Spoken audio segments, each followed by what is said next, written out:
Hello everyone, Jules here. Today I'd like to talk about three interesting esoteric books. And the first one is called Occult Paris, and the subtitle is The Lost Magic of the Belle Epoque by Tobias Churton. So here is the book. It's in hardcover at the moment because this was only published during the last 2 years, and this is a great book, and it is very interesting because it's covering the period just around the time of when the Golden Dawn was founded in England, and it is talking about what is known about what was happening in Paris at the time in the esoteric world. It covers the period from 1871 to 1914, but it particularly covers the period of around the same time as the Golden Dawn, and the Golden Dawn was founded in 1888 or 1887, some historians say. But around that same year, there was a French order called the Kabbalistic Order of the Rosy Cross, which was a Rosicrucian order, and it was a very big influence on the founding at the same time of the Hermetic Order of the Golden Dawn. So this is a really interesting book because it mentions people like Eliphas Levi, who was French, and Eliphas Levi was his magical name, and it's like a who's who of who was around in France, who was the different people who were living there at the time when all of these esoteric ideas and thoughts were blooming and growing and gathering in momentum.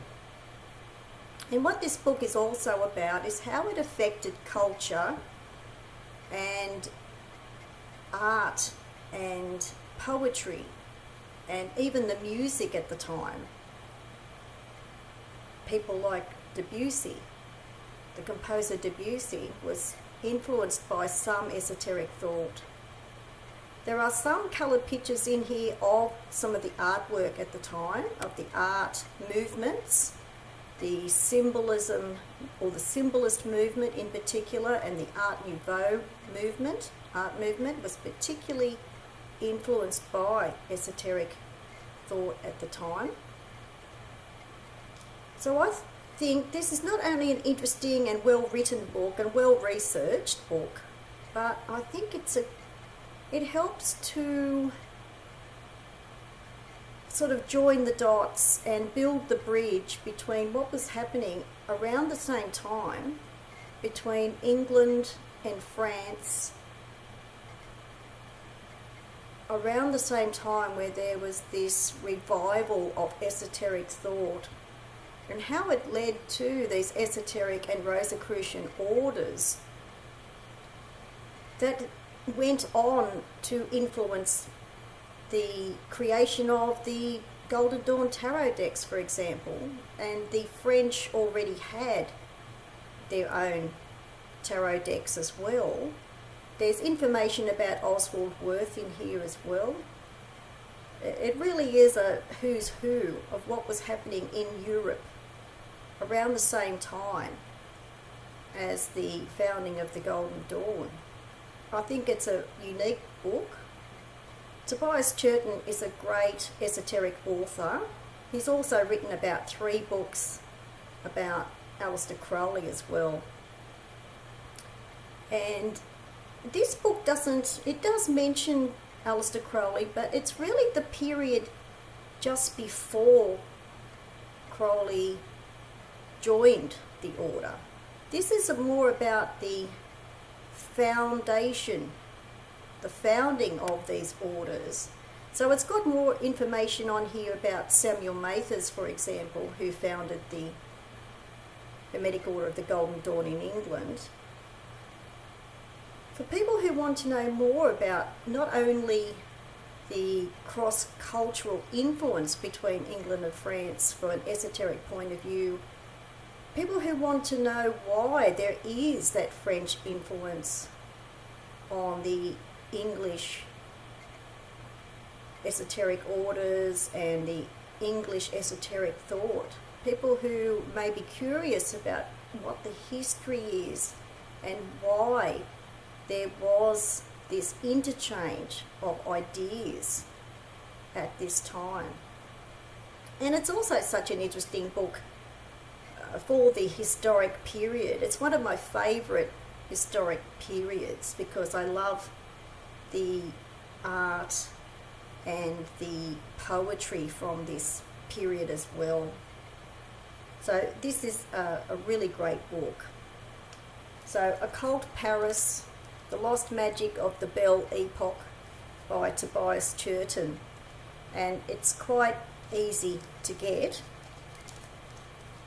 And I just want to show you the chapter page very briefly on one of the chapters on the Kabbalistic Order of the Rose Cross. And this is a picture of their emblem, which is similar but also different to the emblem that the Golden Dawn used. So yeah, it's a great book. I really do recommend this book for people who want to know more about what was happening in esoteric circles in that particular historical period around the same time as the founding of the Golden Dawn. What was happening in Paris with their own esoteric and Rosicrucian orders. The next book is written by quite a well-known esoteric author. That's Manly P. Hall, and this book is Lectures on Ancient Philosophy, and it is supposed to be a companion to the Secret Teachings of All Ages. And I have already reviewed, here is The Secret Teaching of All Ages by Manly P. Hall. There is a review about this book on my esoteric books playlist for people who want to know more about this one. But this book, Lectures on Ancient Philosophy, is supposed to be the companion book to the Secret Teachings of All Ages by Manly P. Hall, same author. This book can be read separately. I don't really see it. I mean, it is a bit of a companion book to the Secret Teaching of All Ages, but I think this book is really a standalone book. The reason is the other book, The Secret Teaching of All Ages, is really like an encyclopedia of esoteric and Rosicrucian thought. This one has chapters on the different esoteric thoughts and ideas and explains them further. The title of the book, Lectures on Ancient Philosophy, don't get too put off by the title, the word lectures. It's really a chapter on different esoteric philosophies. It's really a book about Neoplatonism, which is really the Hermetic thought that is the foundation of Rosicrucianism. So this book is really for people who want to know more about the thought and ideas behind the Secret Teachings of All Ages. So it's only for people who are particularly interested in esoteric ideas and thought. I got this book because I am particularly interested in Hermetic and Neoplatonist philosophy. So I think it's reasonably accessible. There's diagrams in here. I just think it's really for someone who is more interested in esoteric thought, particularly from a Neoplatonism and Hermetic point of view. So I just wanted to let people know about this book in case they do want to know more about the thought and ideas behind the secret teaching of all ages. So this is Lectures on Ancient Philosophy by Manly P. Hall. And that's quite easy to get, like the first book I just spoke about. And now for the third book. This book's quite easy to get too. A New Model of the Universe by P.D. Ouspensky. This book has a chapter about tarot in here, and P.D. Ouspensky was a student of the Russian mystic Gurdjieff, but he then went on to develop his own thoughts and ideas. And the chapter on tarot in here is actually an expanded version of his much earlier book, The Symbolism of the Tarot. And I have already done a review of this book on my Esoteric playlist videos as well, if you want to look into that. But this was an earlier book about tarot symbolism, and the chapter on tarot in this book is a later writing of that earlier book. It's not quite the same. It's been expanded, and the approach is a bit different to the much earlier book. But there's all kinds of esoteric thought in here on a range of different subjects. It's quite a well-respected book. It's an interesting book. I think it's really for people who are fans of Ouspensky's thought.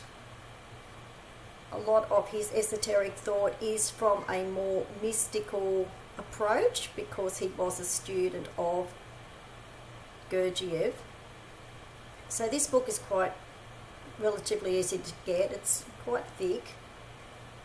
But as I was saying, it's really for people who are interested and are fans of Ouspensky's writings.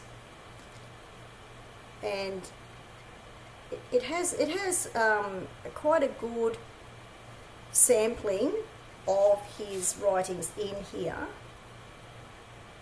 The subtitle is Principles of the Psychological Method in its Application to Problems of Science, Religion and Art. But it's not really it's a mystical psychological method. It's not your typical psychological method that you would associate with psychology these days or from modern times. This book was originally written in 1931, so you can see that something that was written that long ago, the reference to not using the word psychology then is different to how you would think of that word now. But there is a bit of everything in here. He explains his ideas on the fourth dimension. There's a chapter called What is Yoga?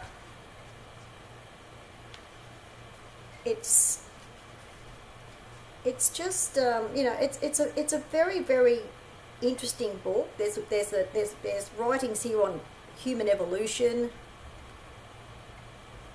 dreams, there's chapters on mysticism. Even his views on Christianity, but they're more like esoteric Christianity. So that's an esoteric Christianity point of view. And he talks about the first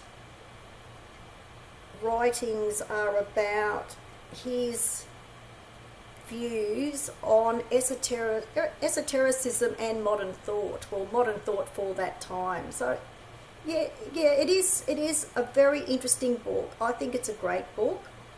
I find it very interesting, and it's for people who would like to know more, especially from a mystical, esoteric view. So, A New Model of the Universe by P.D. Ouspensky.